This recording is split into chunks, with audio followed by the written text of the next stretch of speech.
Olá pessoal, já estamos de volta com o nosso programa aqui no Mundial Telenotícias. Esse é um canal de análises dos principais acontecimentos no Brasil e no mundo. Milhares de manifestantes, predominantemente apoiadores Houthis, se reuniram em Sana'a, Iêmen, nesta sexta-feira, 4 de outubro, para homenagear o falecido Hassan Nasrallah, ex-líder do Hezbollah do Líbano, que foi eliminado por forças israelenses no dia 27 de setembro. As multidões agitavam bandeiras do Hezbollah, Palestina e Iêmen, empunhando fotos de Nasrallah e outros líderes, enquanto levantavam armas no ar e entoavam slogans. Veja.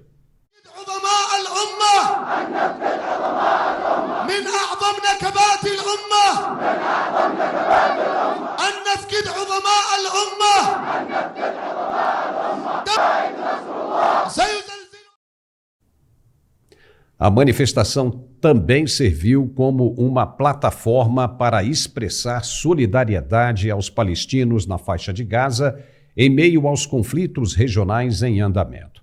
A demonstração destacou os laços e causas compartilhadas entre o Hezbollah, os Houthis do Iêmen e outros grupos regionais que apoiam os esforços palestinos contra as ações de Israel em Gaza. Do Iêmen ao Iraque, as manifestações contaram com centenas de pessoas. Na terra de Saddam Hussein, os manifestantes também tomaram as ruas de Bagdá nesta sexta-feira em apoio a Gaza e ao Líbano. Milhares de pessoas marcharam pela capital, agitando bandeiras libanesas e iraquianas, enquanto entoavam slogans também. Veja.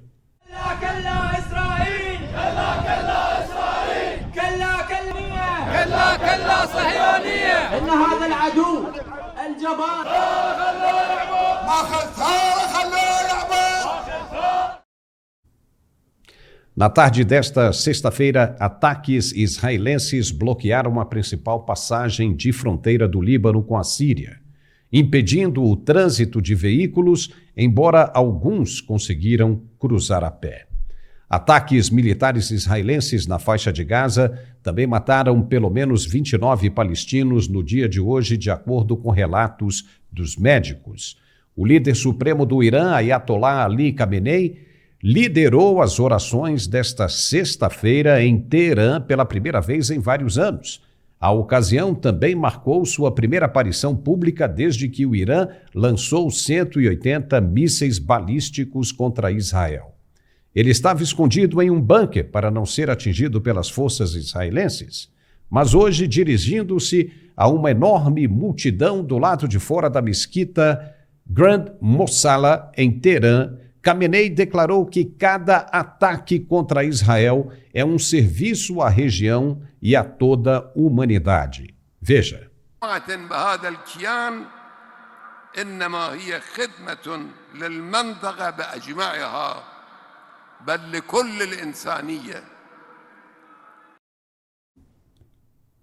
O líder iraniano também afirmou que os Estados Unidos optam por preservar Israel por razões econômicas, usando o país como uma base para importar e exportar mercadorias do Ocidente. Veja.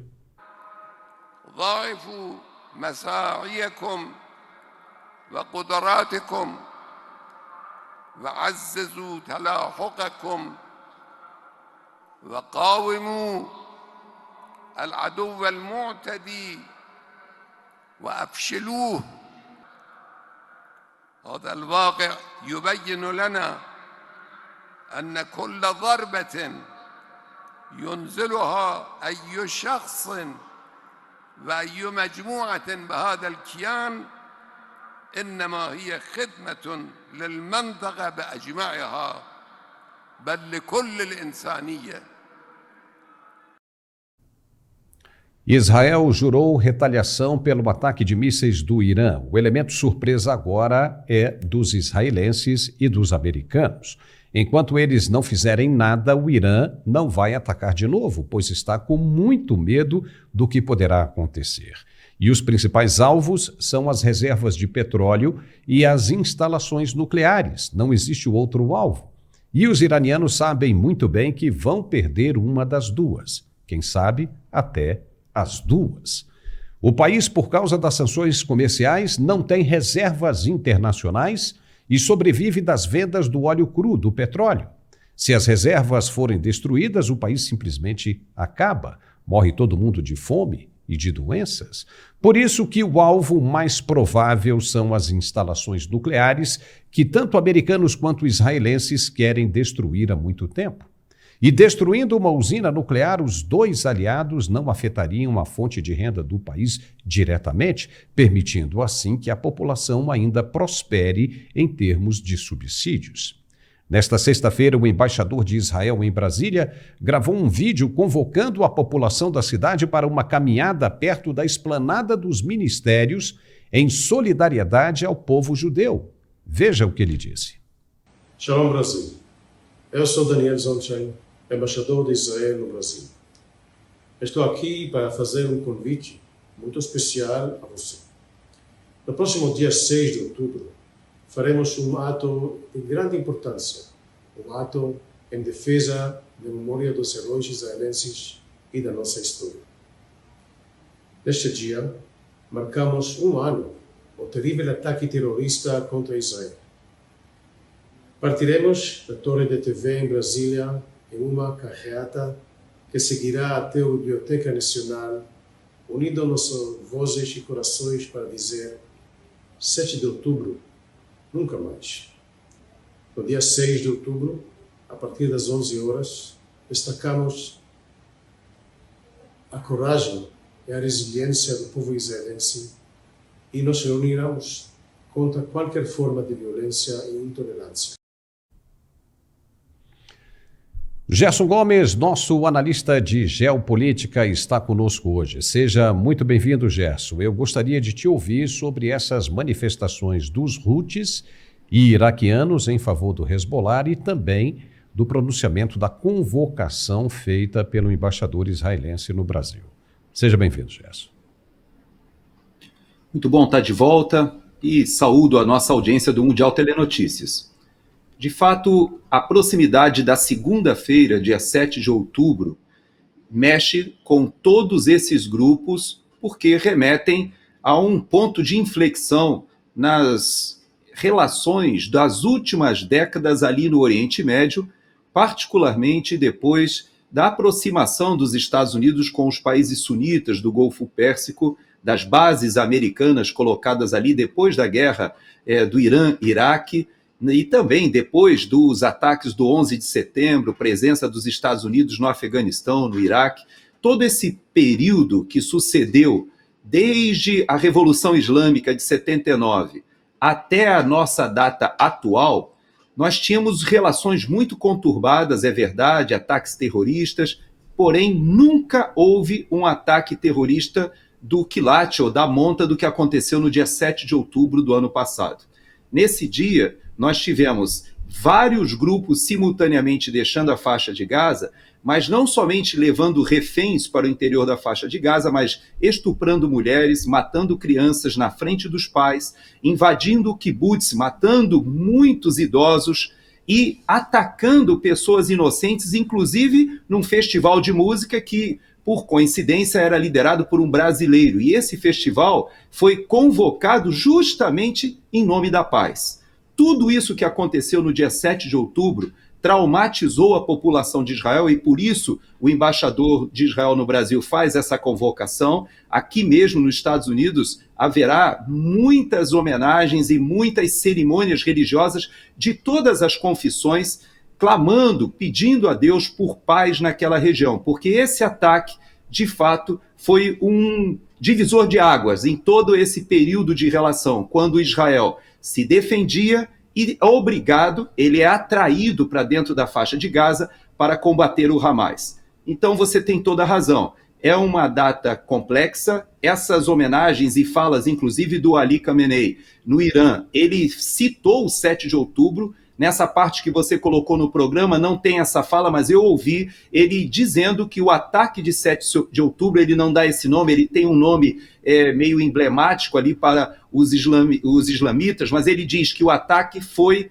legítimo e que ele foi uma necessidade do povo palestino, o que não é verdade. A gente sabe que, apesar de toda aquela refrega que existe do Hezbollah, do Hamas, dos Houthis no Iêmen, que são, podemos dizer, proxies, né, que são aliados do Irã e são essas ferramentas que o Irã usa contra Israel, nós nunca tínhamos tido um ataque de tamanha proporção, com mais de 1.200 mortos, e mais do que a mortandade, foi o fato de que eles foram filmados pelos próprios terroristas que divulgaram isso nas redes sociais, querendo usar aquele ato, obviamente, como uma ação de terror, para intimidar, para mostrar que eles estavam fazendo, ou seja, sem esconder, sem ser de forma velada, pelo contrário, se ufanando.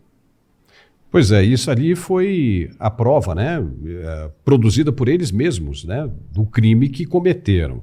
E ainda hoje, né, agora de tarde, no Brasil, a Força Aérea Americana, junto com os britânicos, atacaram as instalações dos Houthis no Iêmen. Ou seja, olha para onde que nós estamos escalando isso, né? Ou seja, por causa desse erro, né, dos palestinos do Hamas, vamos dizer bem claro isso, né, dos integrantes do Hamas, lá no 7 de outubro, nós estamos agora completando um ano, à beira de completar aí um ano desse ataque, e olha só como a coisa já escalou demais. Aviões americanos e britânicos já trabalhando no combate às forças Houthis, apoiando os israelenses. Então, quer dizer, a coisa daqui a pouco, Gerson, a gente vai falar mais sobre isso, porque nós temos uma outra informação aqui que também é bem interessante e ainda nesse campo internacional. É uma novidade que está começando a surgir por aí. Por enquanto, as informações são poucas, mas o que temos é que a Comissão de Constituição e Justiça do Congresso americano, o órgão equivalente à CCJ do Congresso brasileiro, aprovou a proposta de lei da deputada Maria Elvira Salazar. Ainda é uma proposta de lei, mas foi aprovada na Comissão de Constituição e Justiça, de suspender os vistos dos ministros do STF brasileiro. Gerson Gomes, o que você tem a respeito disso? É verdade. Esse processo ele está caminhando de maneira paralela. São dois projetos de lei distintos, embora os dois tenham a sustentação do mesmo grupo de parlamentares. Esse específico, ele foi um desdobramento daquela audiência que aconteceu em Washington, em que a Maria Elvira Salazar, ela segura a foto do Alexandre de Moraes e, inclusive, fala com muita lamentação da situação, da degradação do Estado de Direito no Brasil. Depois desse evento, a própria comunidade brasileira, que se identificou muito, tem o apoio agora de um senador também aqui da Flórida, não somente a Maria Elvira, que você conhece muito bem, já trabalhou com ela quando ela não era ainda parlamentar, mas agora ela deixa o jornalismo, se engaja nessas comunidades hispânicas que são perseguidas em Cuba, Nicarágua, Venezuela, mas hoje ela também tem uma preocupação voltada para o Brasil. E por causa desse apoio da Maria Elvira Salazar, foi proposta essa lei, que é uma lei voltada a não permitir que líderes políticos ou líderes de países que promovem a censura e que promovem violações dos direitos humanos, esses líderes não ingressem no país, ou seja, não seja permitido que tenham posses, bens e permaneçam no país. E ela foi taxativa, porque ela citou o ministro Alexandre de Moraes e também os ministros que dão sustentação. Essa proposta de lei, muita gente, Paulo, dizia que não passaria. Existem leis específicas para Nicarágua, existem leis específicas para Venezuela. Aqui mesmo na Flórida, vários desses países não podem comprar imóveis em determinadas regiões, só podem ter um imóvel. São algumas leis que foram feitas para coibir que os ditadores, que esses países que não respeitam os direitos humanos, usem os Estados Unidos. E veja o que aconteceu especificamente esta semana, quando ninguém pensava que isso poderia prosperar, e passou pela Comissão de Constituição e Justiça. É uma tradição aqui nos Estados Unidos, principalmente porque os republicanos têm maioria na House, na Câmara dos Deputados, que se a Comissão de Constituição e Justiça aprova um projeto de lei, é quase certo que isso voltará para a mesa e deve ser aprovado depois das eleições. Então nós temos as eleições no início de novembro, estamos a poucas semanas das eleições, Logo depois dessas eleições, provavelmente esse projeto de lei caminhará para uma aprovação. Claro que se o presidente Trump vence, isso toma uma outra atração. Então, nós temos que aguardar também a própria eleição aqui nos Estados Unidos. É uma grande verdade. Quando passa na Comissão de Constituição e Justiça, aí na Câmara dos Deputados, eu pelo menos não me lembro de nenhum projeto que, uma vez aprovado pela Comissão de Constituição e Justiça, fosse rejeitado pelo plenário. Não acontece. Então, quer dizer, é um forte indicativo de que a coisa vai ficar ruim.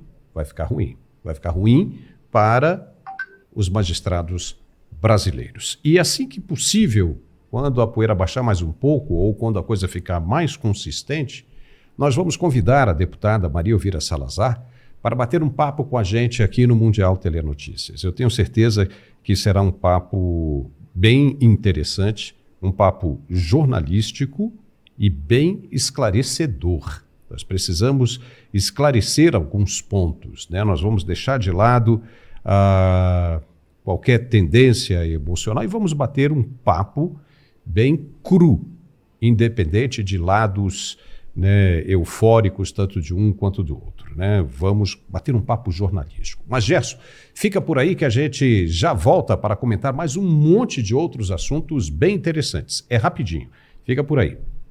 E agora nós vamos dar o recado de nosso apoiador para quem tem problemas de dores pelo corpo. O Andrei Andrade tem um produto bem legal que é muito bom. Se liga aí no recado dele.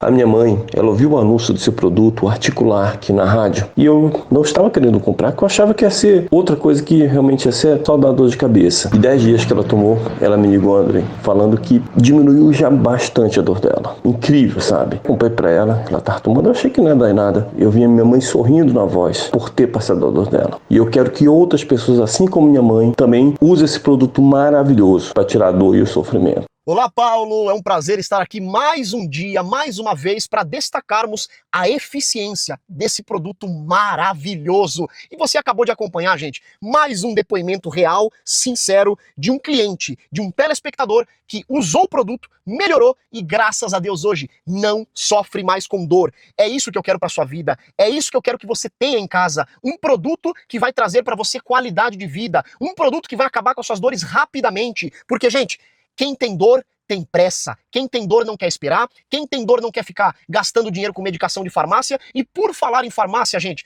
muitas pessoas ficam presas nesse sistema de farmácia. Gente, entenda uma coisa, para farmácia não é interessante que você tenha cura. Sabe por quê? Se você tiver cura, você não gasta com tratamento. Se você tiver cura, você não gasta com remédio. Então para eles é extremamente importante que você use mesmo a química, porque a química, ela dá um efeito na hora, né, o efeito acaba e a dor volta de novo. Aí você compra mais e aí volta de novo. Chega uma hora que essa química já não faz mais efeito e aí você procura o quê? Uma química mais forte. E aí fica nessa. Você nunca sai desse sistema. Fica escravizado. E não é isso que eu quero pra você. Gente, muitas pessoas gastam dinheiro demais com farmácia. E eu falo pra você por experiência própria. Eu também já tomei diversos medicamentos, porque eu já sofri com artrose e condromalácia. Gente, eu falo pra você, a pior coisa do mundo é você não conseguir trabalhar, você produzir menos e você ver que você antigamente produzia bastante e hoje você não produz mais. É muito triste. Tem pessoas que não conseguem trabalhar, tem pessoas que não conseguem subir uma escada, tem pessoas que não conseguem usufruir daquilo que conquistou na vida, uma boa casa, um bom carro, tem pessoas que não conseguem no final de semana aproveitar a família, chega em casa cansado, não quer dar atenção para a esposa, não quer dar atenção para o marido, não quer dar atenção para os filhos. Por quê? Porque está exausto, já não tem mais disposição, já não tem mais energia, já não tem mais força. E se você também está dessa forma, eu tenho a solução para você.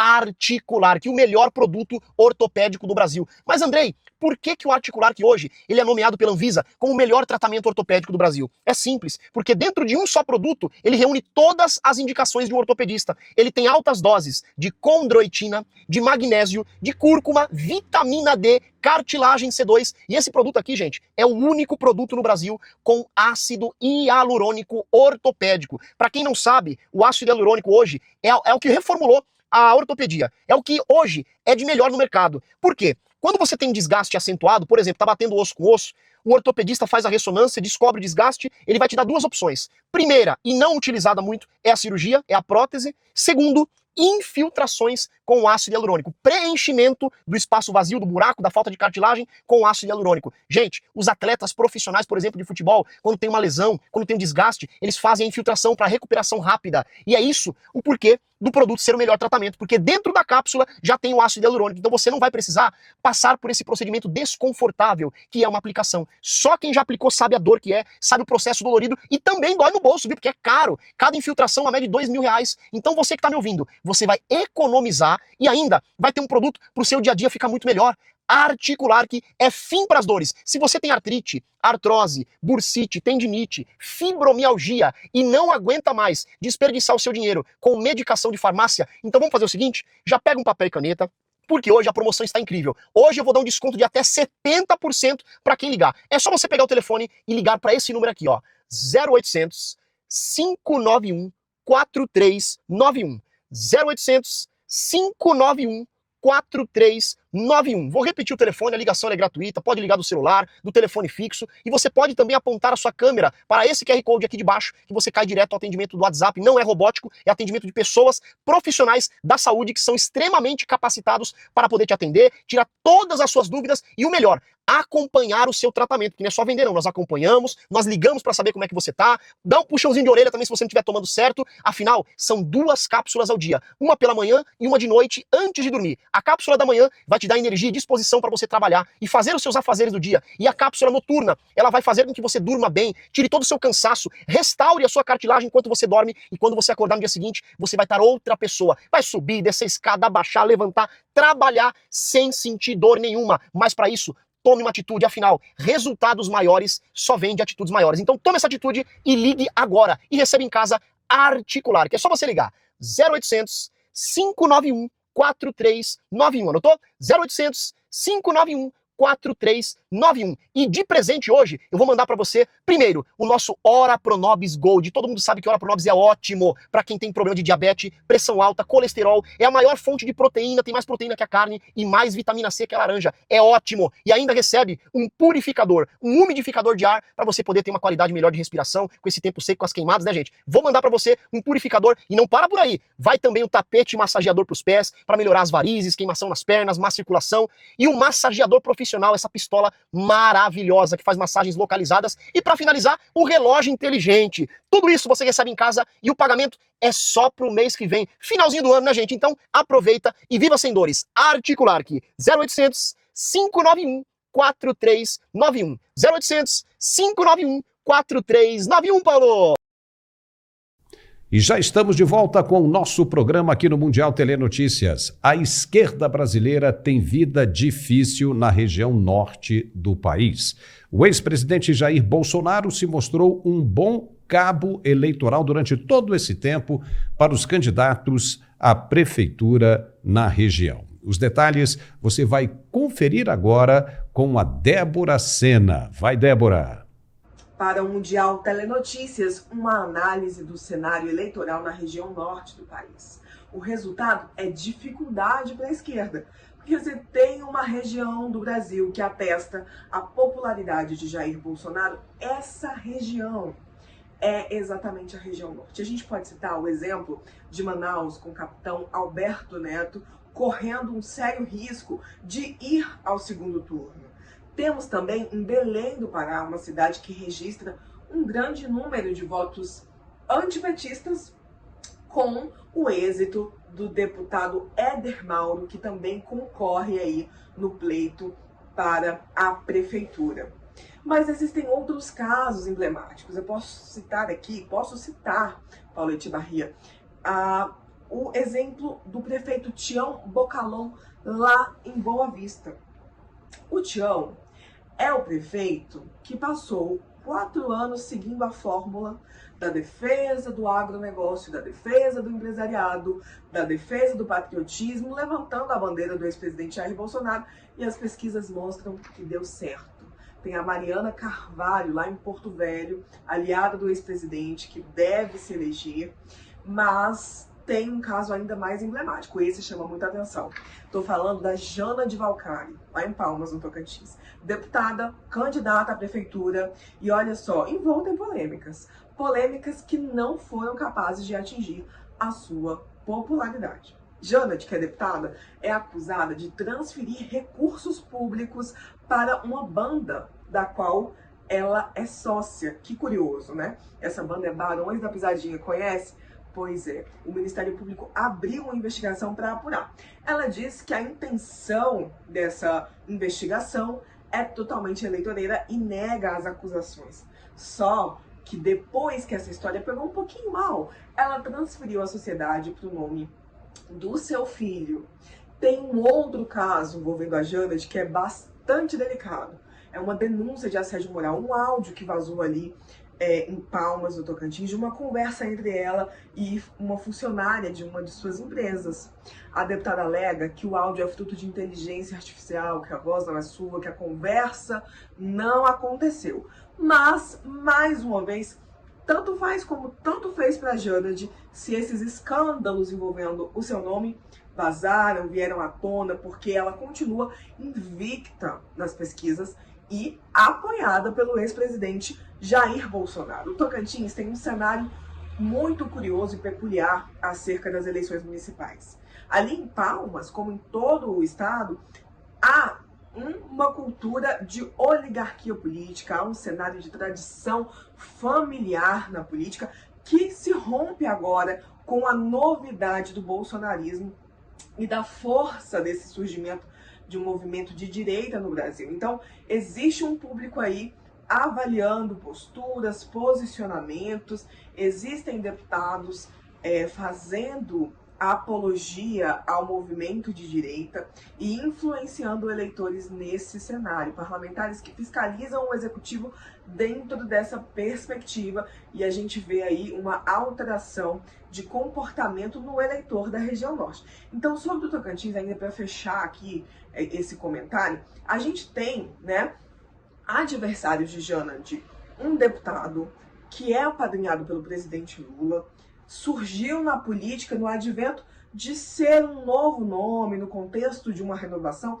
Estou falando do professor Júnior Gel, querido pelas pessoas. Ele apareceu no cenário político como alguém, um professor, né, para quem os seus alunos pediam um voto. Então, realmente, um movimento diferente. Chegando nessa campanha, ele, apoiado pelo presidente Lula, não conseguiu aí despontar nas pesquisas. Está empatado tecnicamente com o Eduardo Siqueira Campos, que é o herdeiro do ex-governador do Tocantins. Tem o legado de Wilson Siqueira Campos, que foi o deputado constituinte responsável pelo movimento de criação do Tocantins. Mas veja só, nesse cenário nós temos um deputado apoiado pelo presidente Lula e um herdeiro da política tradicional na região norte que não conseguiu desbancar a candidata apoiada por Jair Bolsonaro. Então a gente faz essa análise, fecha essa análise aqui para dizer que é notável que Jair Bolsonaro, o ex-presidente da República, é um bom cabo eleitoral na região norte do Brasil. É com você, Paula Echevarria. Muito obrigada. Tá certo, Débora. Muito obrigado. E agora nós vamos fazer mais um intervalo para outro recado de nosso apoiador. É para quem precisa ficar bem nas relações sexuais. Se a ereção está meia boca, não importa a idade, é bom prestar atenção no recado da Tatá Onofre. Se liga aí. Exatamente, Paulo. E esse é o melhor investimento para você que é homem. Eu sempre falo, o homem inteligente é o homem que se cuida. Não sai de casa com a gasolina no reservatório. É isso. O MaxView Power 40 ele é o melhor aliado para te alcançar em tudo no dia a dia. Ele tem uma cápsula concentrada com todos os nutrientes e o de mais alta performance para reativar o teu corpo. Sabe por quê? Senão a gente vai acostumando com cansaço. A gente vive naquele ciclo. Acorda, trabalha, chega em casa cansado, dorme, acorda cansado, estressado, ansioso, não sobra tempo para o relacionamento, a briga vai tomando mais espaço, a gente perde intimidade, vive só aqui naquele selinho, oi, tudo bem, meu amor, boa noite, e aí pronto, meu amigo, a autoestima vai lá embaixo. Então, pera, ó, Max Viril Power 40. Ele vai trazer muito mais vitalidade, mais desejo, mais vigor, virilidade, sabe aquele gostinho do começo do relacionamento? É isso, essa intimidade, esse chamego, esse amor que não pode faltar. Só que é o principal, quando a gente fala no Max Viril Power 40, ele vai tratar 3 coisas que todo homem fica apavorado. Primeiro, ejaculação precoce. Ele vai trabalhar hipersensibilidade e ansiedade. Isso vai prolongar o seu tempo de ação, trazendo uma ereção duradoura, mesmo com o uso do preservativo.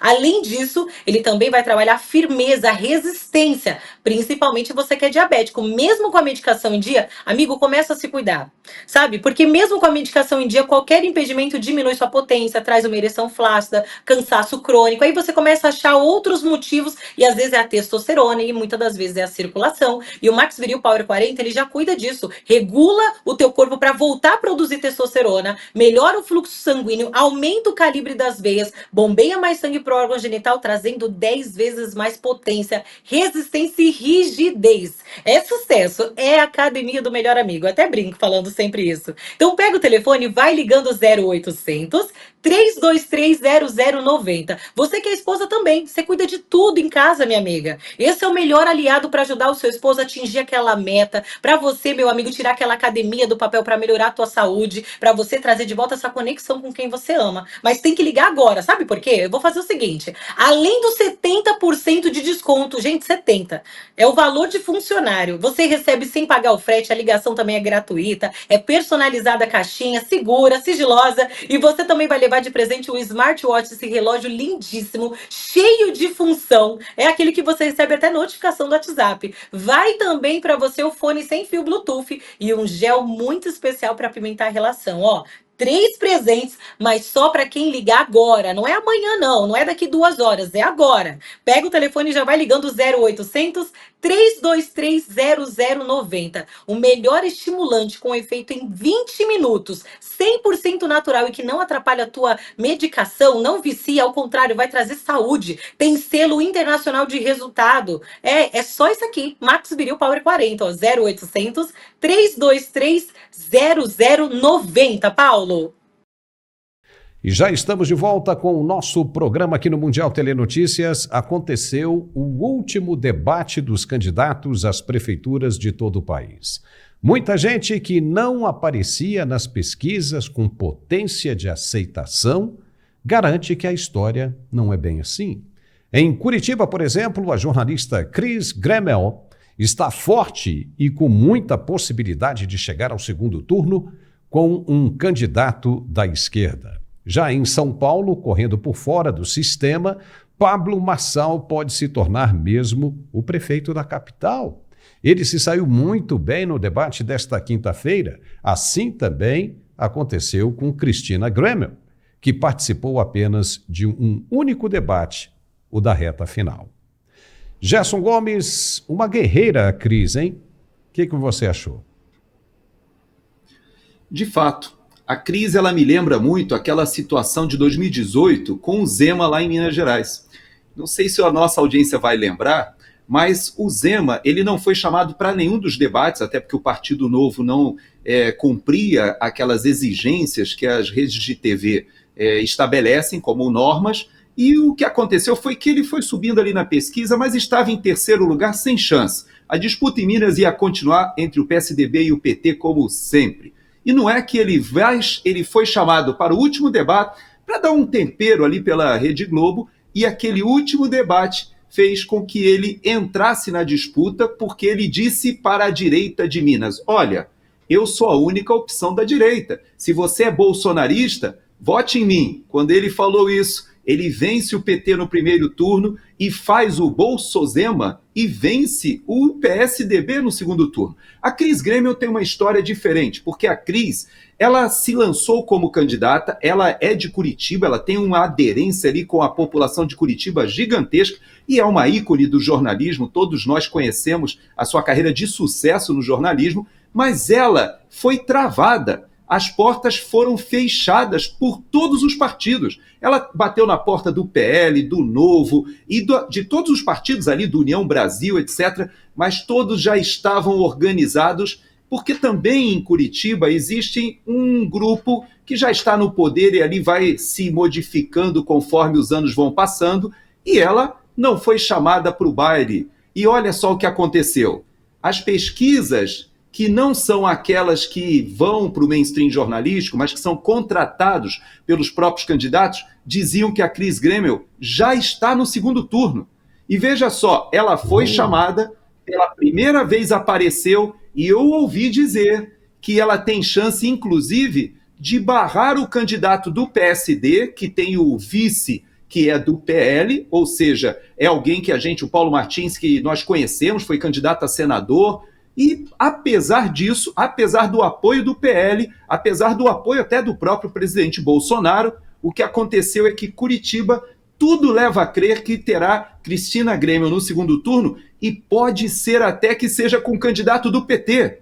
Então nós não sabemos ainda o que vai acontecer, mas uma coisa é certa, essa direita que a gente tem crescendo e que a gente sabe que se transformou numa grande força política, ela agora já tem candidatos de diversos matizes, diversos grupos que representam o pensamento conservador e o pensamento liberal clássico.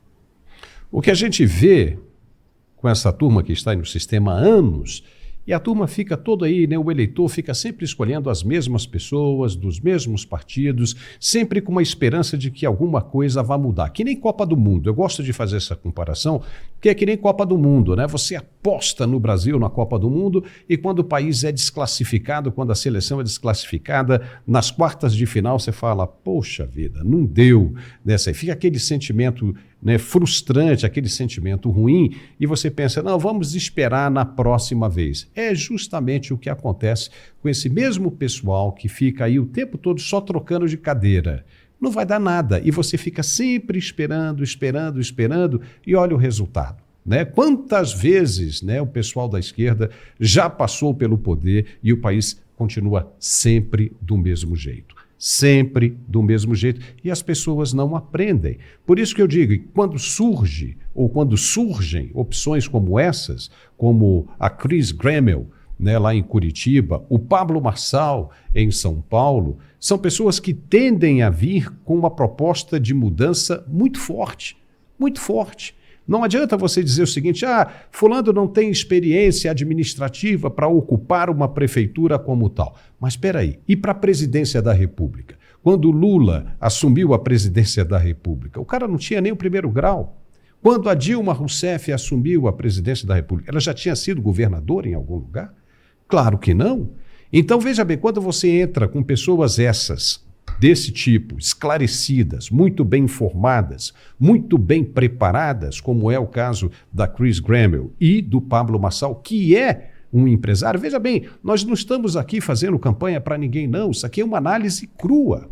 Você já conhece o prefeito de São Paulo pelos 4 anos que ele passou. Você está satisfeito com ele? Isso aqui a gente fala diretamente com o eleitor, Gerson. Você está satisfeito com ele? Ótimo. Então vá lá e vota. Vota nele pela continuidade do que ele tem prestado.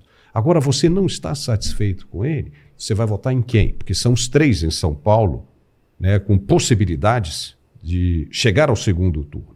Você vai votar no Guilherme Boulos, conhecendo a história dele, a ligação dele com o pessoal do governo que está no comando aí? Beleza, se é o que você quer, vote nele. Mas se não é, você deixar de votar numa pessoa como, né, um Pablo Marçal ou como a Cristina Gremel no sul do país, é um erro.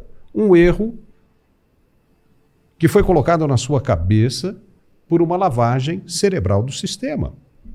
Ou seja, são pessoas que podem fazer uma prefeitura, um governo esculhambado? Sim, podem, é uma possibilidade, ninguém está livre disso, mas também existe os outros 50%.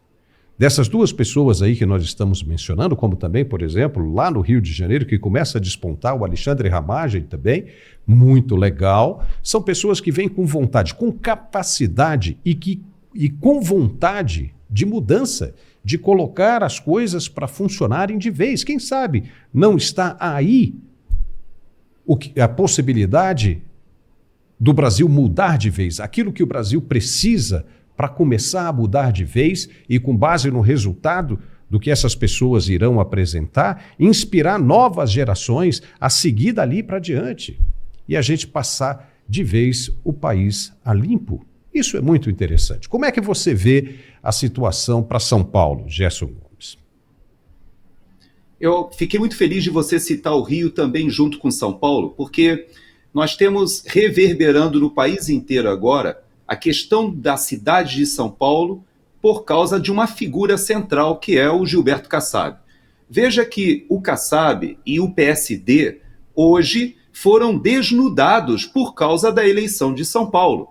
Ele estava quietinho ali, ele era a eminência parda do governo Tarcísio, ele, inclusive, o próprio Tarcísio diz que ele desempenha um papel de intermediação com o governo do Lula, ou seja, com o governo do federal no qual o seu partido tem 3 ministérios. E ele consegue fazer o papel que era feito pelo PMDB. A nossa sociedade não percebeu, mas o PSD se transformou hoje no grande partido de articulação que está sempre no governo. Independe se é Bolsonaro, se é Lula, seja quem for, o PSD hoje é o grande articulador. Só que, durante a campanha de São Paulo, isso ficou tão evidente por causa do impeachment do Alexandre de Moraes. E as pessoas esqueceram que esse é o ponto, talvez nevrálgico, mais importante hoje, que faz com que o grupo da direita sofra.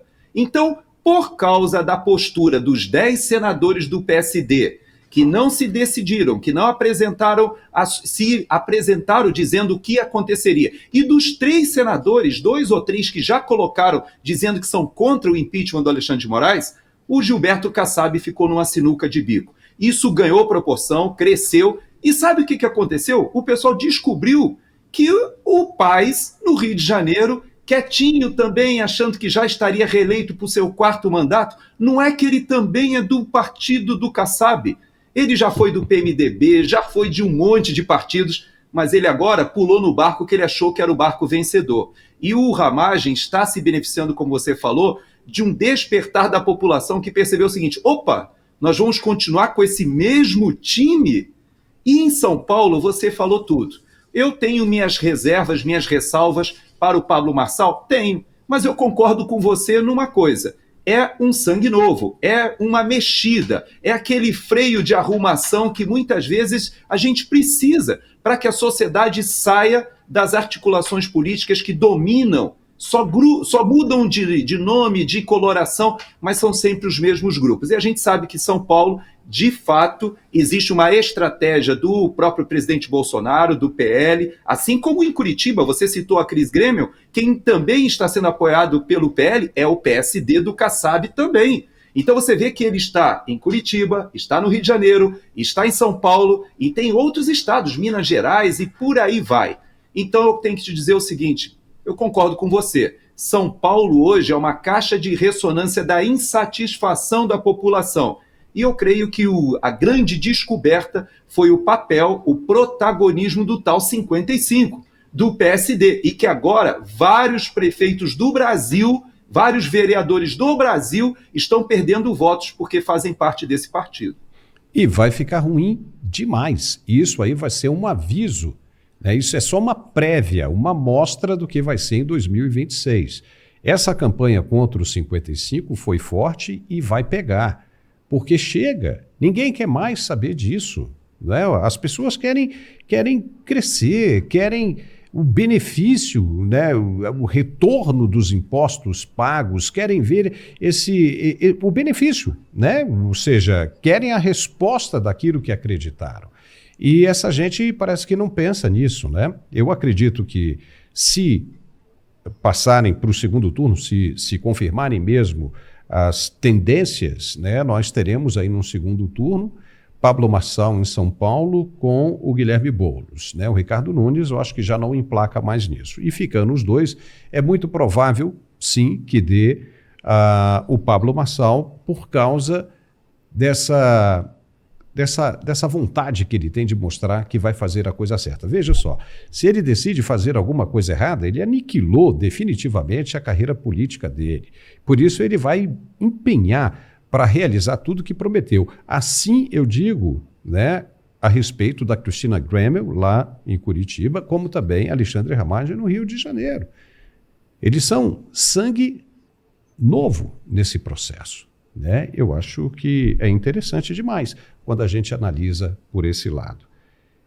Agora, Paulo, só uma observação em São Paulo que eu acho importante é que, além disso, que você coloca com muita coerência, né, do sangue novo ali em São Paulo, nós também não podemos esquecer que o segundo turno, nesse segundo turno, se passa o Boulos e o Pablo Marçal, também vai ficar desnudada essa articulação política em São Paulo, porque muita gente de centro que apoia o atual prefeito vai ficar numa grande dificuldade, o que é também um capital político para o próprio Pablo Marçal, porque ele tem dito, vocês acham que o pessoal do MDB, o pessoal que apoia o atual prefeito da centro-esquerda, vai para onde no segundo turno?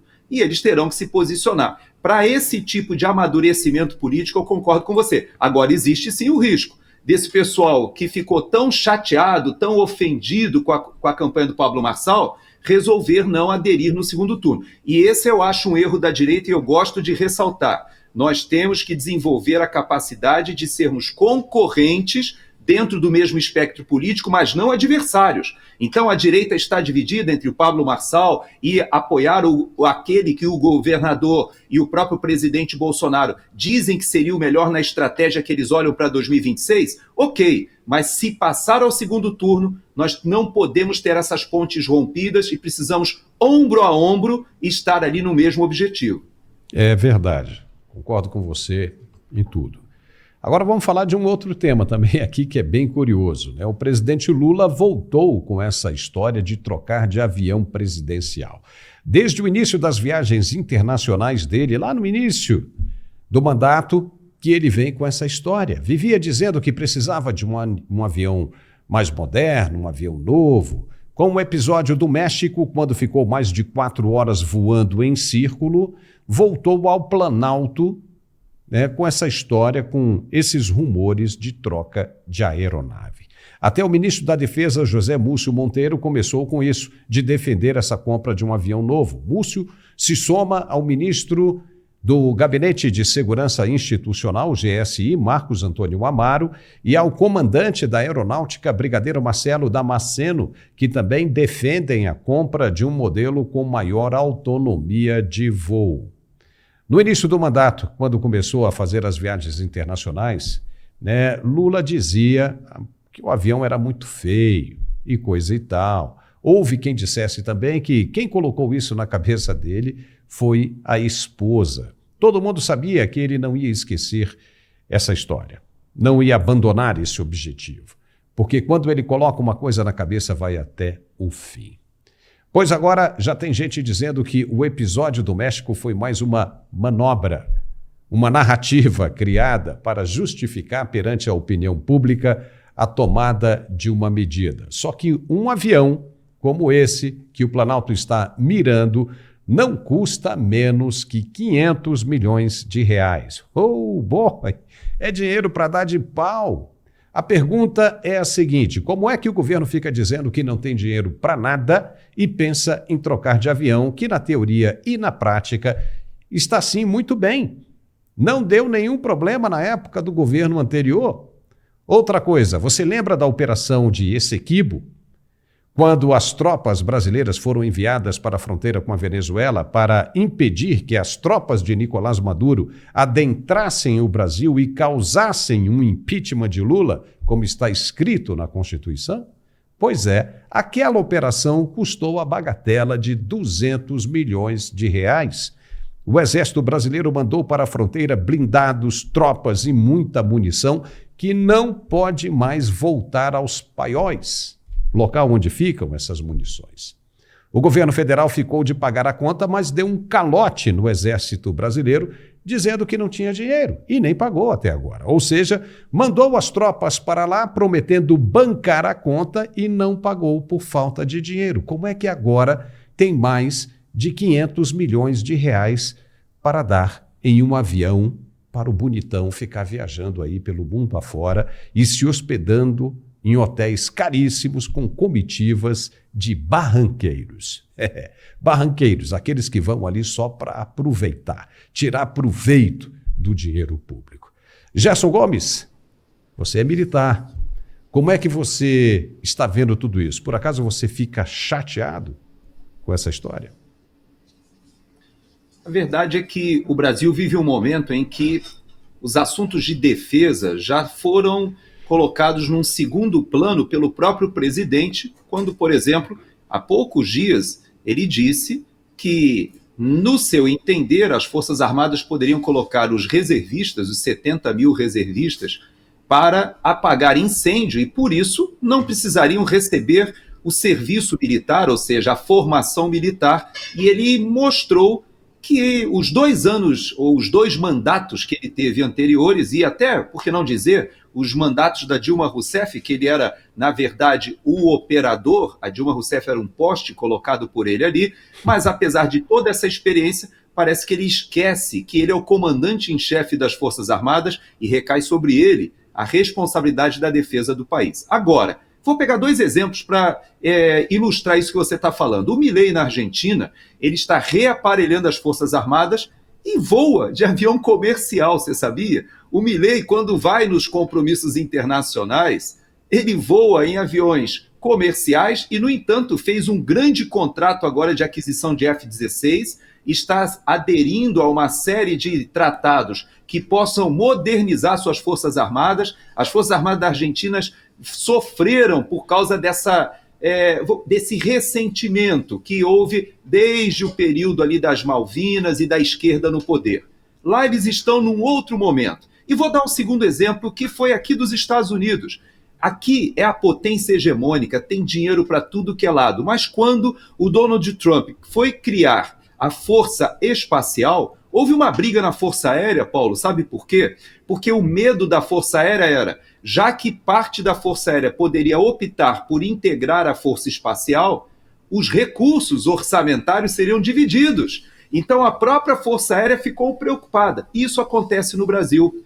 Ou seja, o orçamento é único. Quando você faz uma operação em Roraima, desloca blindados, munição, logística, pessoal, você transforma, inclusive cria uma cauda logística gigantesca para o Brasil responder ao amigo do Lula, que ameaçava invadir a Guiana e para isso precisava passar por dentro de Roraima. Não existe outra passagem. Então, veja que nós fizemos toda essa operação militar, mas o orçamento é único. Como é que isso sempre acontece no Brasil? E talvez as pessoas nem saibam disso. Sabe por que o Brasil não está combatendo os incêndios florestais? Porque não tem dinheiro. Essa que é a verdade. Hoje, as Forças Armadas poderiam ser utilizadas complementarmente? Poderiam, mas essa semana o próprio ministro da Justiça, o Lewandowski, veio dizer que isso é atribuição dos governadores dos estados. Não é mais atribuição do governo federal. Até o governo passado era culpa do Bolsonaro. Agora é dos governadores dos estados. Então você vê, Paulo, que esse assunto, quando você prioriza a compra de uma aeronave, quando você tem o exemplo do Milei, que voa de avião comercial para priorizar os investimentos nas Forças Armadas. Ou no próprios Estados Unidos, quando eles percebem que, apesar de ricos, o orçamento é limitado, você precisa de estratégia para você manter a sua Força Aérea funcionando, nós temos no Brasil tantas prioridades. O KC-390, que é um avião fantástico, que é considerado o melhor avião cargueiro da sua categoria, ele não está sendo comprado até mesmo pela Força Aérea Brasileira por falta de dinheiro. E como é que a gente vai vender para os outros se nós mesmos não honramos os contratos que nós temos? Então você veja que esse assunto da indústria de defesa é super sensível e não é só uma questão de comprar um avião para que ele possa passear. No passado, ele levava a Rosemary Noronha para algumas viagens ali muito discutíveis. Agora tem a Janja, que faz outras exigências. Mas eu posso te dizer que o Brasil precisaria pensar melhor no seu orçamento das Forças Armadas. Porque na hora que precisa ir para o sul para atender as enchentes ou para o norte para defender Roraima,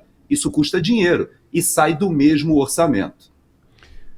Pois é, e você fica imaginando o que o presidente diz, né? Vai na ONU e diz que orçamento para a área militar não é importante. Aí fica complicado, né? O que a gente vê é, ao longo de todo esse período, um sucateamento das Forças Armadas. Resta saber se isso é de propósito ou é incompetência, mas é um negócio realmente complicado. Eu fico me perguntando se o número de ministérios fosse reduzido, aí sim sobraria dinheiro para caramba, né? Sobraria bilhões aí de reais que poderiam ser investidos na saúde, na educação, na segurança pública e nas Forças Armadas. Uma consideração final, Gerson? Sobre esse tema, eu só digo uma coisa.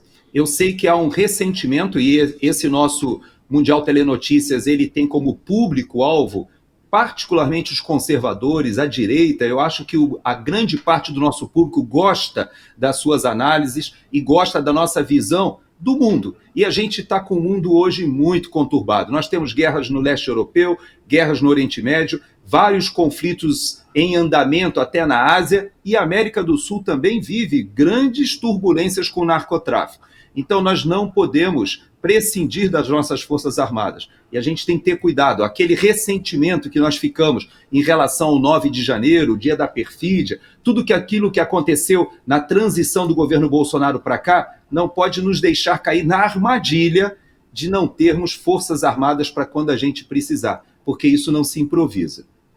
Tudo isso se resolve com uma palavra: voto.